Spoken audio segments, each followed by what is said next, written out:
I think he's attracted to us. I don't know about It's your beard. Maybe.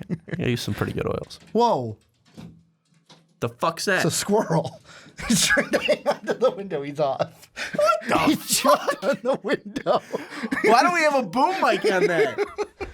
That's our intro. Just a squirrel dying on that window. Welcome, Hey guys, ladies how's and it going? What the hell are you doing? What are you doing? What the fuck are you doing? I should be doing this. I've been doing all the NHL ones, all the Eastern Conference ones. Best player in the league, best team in the league, best conference in the NBA. I think I win. You also beat us last year. Yeah, I did beat you last year. Hey guys, how's it going? Ricky here from Most Valuable Podcast, here to bring you the NBA Finals preview with my good buddy, old pal, Sean Anderson. What was that weird? Was that weird, Sean? Kind of weird. And whatever, we're going to roll with it. But we're previewing the Cleveland Cavaliers and the Golden State Warriors. The best player in the league against the second best player in the league, because you have the second best player on your team. What's your keys for the game? I'll let you go first. First off, be careful throwing the best player. You at least say MVP and former MVP. No, you know why I'm throwing it out I there. know. I'm just saying. Best A lot of people don't player on the agree with you. Warriors. A lot of people don't. Best On the player- Warriors. Best player on the Warriors. On the Warriors. Best player you is could say on that. the Warriors, so that's why he's the best player. All right. Go ahead, second best. You fucking ass. We'll talk about the Cleveland Cavaliers. And first off, I do want to mention that the Cavaliers have 6 players who are shooting above 40% from three-point land. I mean, we're talking about the Golden State Warriors who are, reinventing the game, shooting the lights out from 3, but 6 players, not counting, I believe it's Jordan McRae, because I think he had 2 3-pointers and he's at 1,000%. So, I mean, we're just not counting him because he's not playing enough minutes. But if we look at Channing Frye, Shumpert, Smith, Kevin Love, Irving, I mean, I think even Richard Jefferson's above 40%. I mean, they are shooting the lights out from 3. They set the record against the Hawks with 25 3-pointers. This team is, finding their way, and the best part about it is no players are injured. They have K-Love. They have Irving. This is a full, healthy Cleveland Cavaliers team going up against the Warriors. They're finally healthy for the rematch. And, if you look at this team, you got LeBron James, who's the former MVP,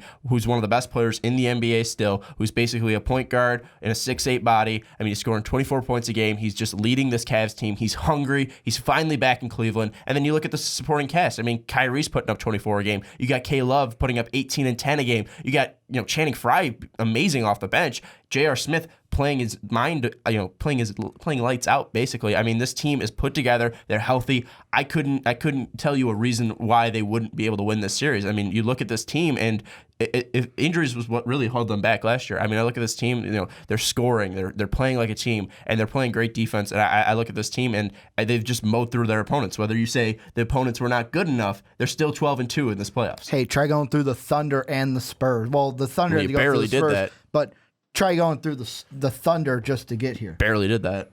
Hey, at least we went to 7 against the Thunder, and we didn't lose 2 to Toronto in the North. Well, I mean, we made a video about the Miami Heat being a threat. We made a video about the Raptors being a threat. We never mentioned anything about the Thunder before the series even started. It was always Spurs and Warriors. Well, it was pre. Just saying. It was just we pre-crowned them. We talked about the Raptors and Heat. We talked about those two teams. We didn't give any credit to the Thunder. So I mean, maybe you beat lesser opponents there. Yeah, I don't think about that. The way I think about this is the Warriors are coming in off of a great Game 7, just be able to come back like they did, down 3-1.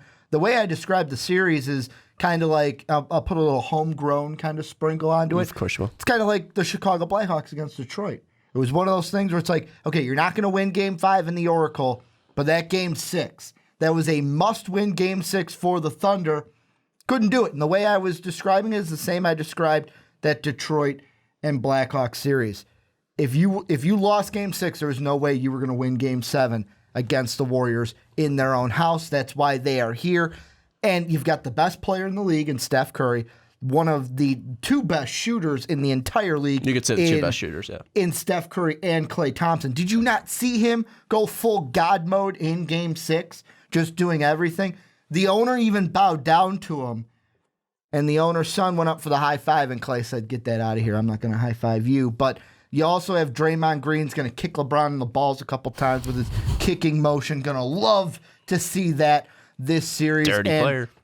The way I see it is the Warriors are going to finish business just like they did last season. And the one thing I love that you mentioned was health.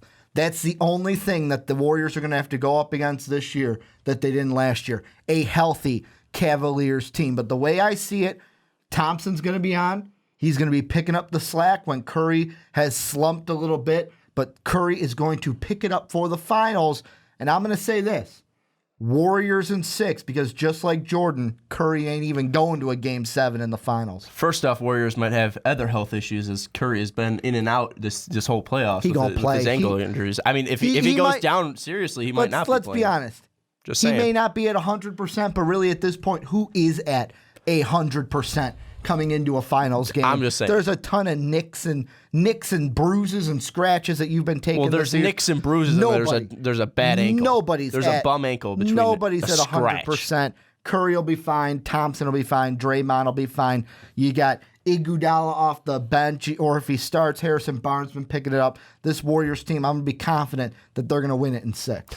It's hard to go against a team that had the greatest regular season of all time, and one of the greatest comebacks this postseason. You gonna let me finish? No, I'm just throwing it out there. Greatest comeback this postseason. They went up against a team they should have beat, but they came back down 3-1. Okay, well they shouldn't have been down 3-1.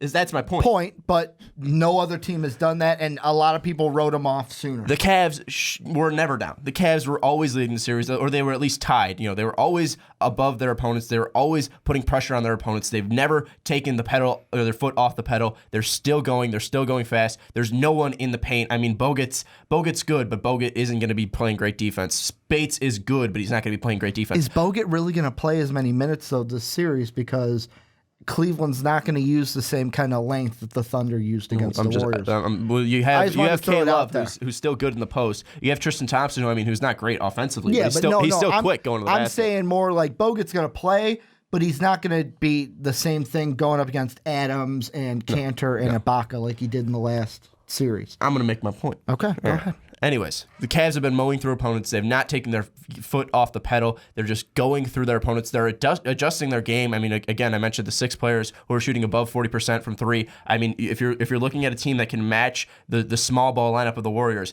K-Love can go up against Draymond. LeBron, no one's going to be able to cover LeBron. Iguodala is going to do a good job. I'm not going to put it off Iguodala, but I'm going to still take LeBron in that matchup. And then I look at the who's really going to guard Kyrie. Is it going to be Clay? Is it going to be Steph? I think if Steph guards Kyrie, I think Kyrie's going to just obliterate Steph, and then they're probably going to have to put Clay on Kyrie. It's just going to really be a matchup nightmare. I look at this team, I look at the Cleveland Cavaliers, and I think they have the pieces in play to upset the Warriors. I'm going to pick the Cleveland Cavaliers in 7, and I mean, I'm not really stuck to that decision. I definitely wouldn't be shocked if the Warriors won this, but for some reason, I just think that a healthy Cleveland Cavaliers team that is motivated, that's ready to play, will be able to upset the Warriors in 7. I just have the feeling. It's kind of just a gut feeling. I know I shouldn't probably be going with it. I'm probably going to be eaten up in the comments for saying Cleveland in 7, but I think it's finally Cleveland's year. I think the Factory of Sadness is going to be getting some happiness in there. I think Cleveland's finally going to be ecstatic. I think that they're going to take it in 7 just because they'll be able to match the small ball lineup. No one's going to be able to guard LeBron. I know Iggy's done a good job in the past, but I think no one's going to be able to guard LeBron this time around. And I think LeBron's motivated. I think Kyrie's motivated. Kevin Love's healthy. I think this team is ready to go, and I think this team's going to take it in 7. Want to put a little wager down on this series? Cavs versus Warriors? I think you're going to like this wager. All right. If the Cavs win, we do a video. I have to wear a LeBron jersey. If the Warriors win, we do the video. You wear a Draymond Green jersey. All right, I'll do it. I'm not as long as I don't have to shave my head. I'm fine with that. No, you got to wear a Draymond Green though jersey. I'll do it. We'll make it Michigan State.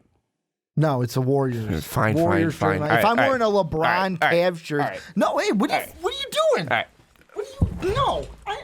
Wrapping up the video. I'm staying here. If you like this wager, tell us in the comments down below. Who do you think is going to win in this series? Who do you think is going to win the bet? Tell us who you think is going to win the series down below. Who's going to win in how many games and why? And also, we got some stuff over here that you should check out. If you like this video, like it down below. If you loved what we're putting out, don't miss any of the content we're putting out. subscribe to our channel, and then again, you can talk to us on Twitter, you can talk to us on Facebook, you can find us on Snapchat, you can even check out our Patreon page. Patrons get a free, or not free, but they get a $1 podcast a month, which is a pretty good deal. And also tell us in the comments who you think is going to win in this series and why. But that's going to wrap up this video. It's going to wrap up the NBA previews. Thank you, Ricky, for joining us. It's going to wrap it up, and we will see you next time.